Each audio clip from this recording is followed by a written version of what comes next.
A lot of rain here in the capital city, 6 inches in the last week, some areas more. City and county officials are on alert for flooding. And new at 10, Channel 8 Eyewitness News reporter Joe Harris joins us now with the latest on that. Joe, they held a news conference today. You're right, Rod, and we've seen several torrential downpours over the last few days. That adds up, and officials say things can get dangerous out there if you're not careful. With all the rain in the Lincoln area over Memorial Day weekend, water levels have been rising in Lincoln and rural Lancaster County. The big story is how much flooding they're seeing in the county.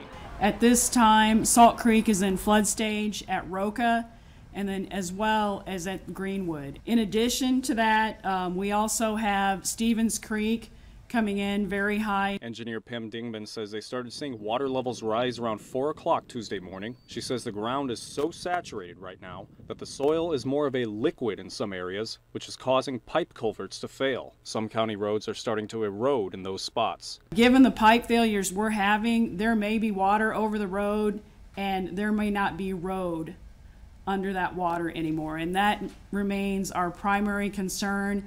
If there's water over the road, even if you've driven through it for your lifetime, please don't do it today. Dingman says there are also concerns over erosion around a lot of bridges, but water levels are too high for them to fully inspect them. 5 roads out in the county are closed. That includes Saltillo between 27th and Highway 77. Gene Tier says his sod farm south of Lincoln is under 3 or 4 feet of water right now. It's hard to think ahead 48 hours and think, hey, everything's gonna be okay, but you got to look back and realize, hey, it's happened before and it'll clear out and it'll be fine. He says if we don't get much rain overnight, he'll be in good shape. And inside Lincoln, Salt Creek's levels are high, while Holmes Lake has swelled up. City officials say they're monitoring conditions around town and ready to respond.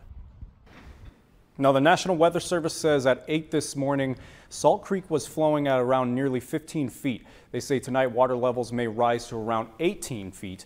Keep in mind, flood stage is 20.5.